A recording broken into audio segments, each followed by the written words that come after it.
It's a Monday morning and I just logged into Veeam ONE to see what Veeam ONE has for me for the Veeam ONE catch of the day, hashtag Veeam ONE COTD. So here's my infrastructure view where we can see the health of our vSphere environment. As you can see, I got some stuff going on here, but what I really want to look at is the data protection view.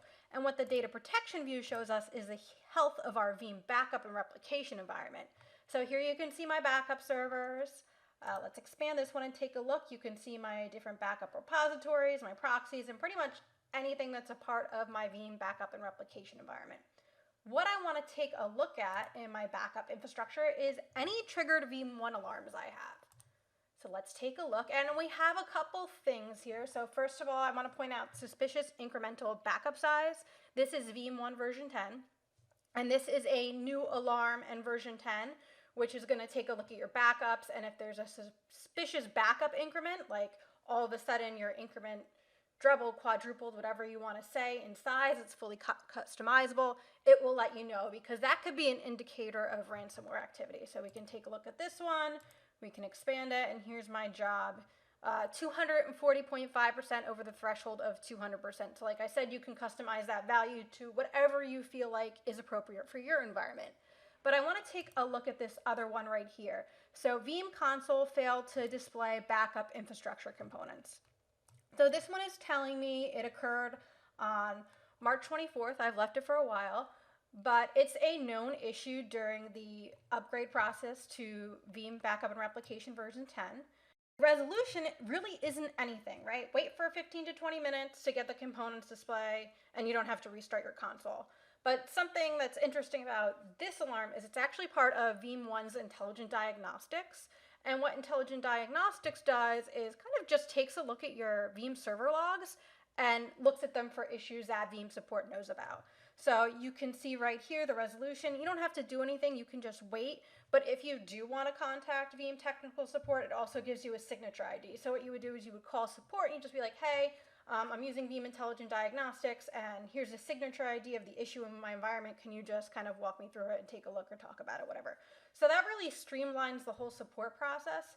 And if you go here to alarm management, you can see, if you go down here to Intelligent Diagnostics, we have a bunch of alarms in here, right? So all sorts of stuff that support has seen happen in Veeam environments based on how people have things configured and have created a signature for.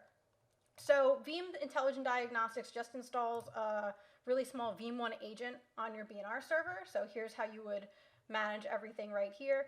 And what it does is it, like I said, it checks the logs against known signatures. So if you wanted to update signatures right here, you would just click that button. You can see my signatures updated. I'm all good to go. But the interesting thing is, I'm really used to the NetApp world and NetApp auto support where you kind of send your stuff to NetApp. This is the complete opposite. This is totally a pull technology. So the server goes out to the Veeam ONE Intelligent Diagnostics servers, downloads the latest signatures to your environment, parses your data right on your server. Nothing ever leaves your server. You're all good. So we have our log analysis. Everything's going well here. I really like this feature a lot. It's really powerful. It helps you kind of find issues before they even happen in your environment, which is really important, right? No one wants to make that support call. And if there's things that we're doing that we don't know about, we want to fix them before they become an issue. So again, Veeam ONE catch of the day. My environment has a couple things going on. We have an issue during my V10 upgrade. Not really an issue, it's just letting you know that you might encounter this thing where your console's not loading right and it just kind of takes 15-20 minutes to fix itself. Suspicious incremental backup size. That is a new alarm added in V10, and I have some issues with some of my backup jobs, right? Some are disabled and some aren't doing too well. They're finishing with errors. So that's about it. That's how easy it is to come into Veeam ONE and take a look at the health of your Veeam environment.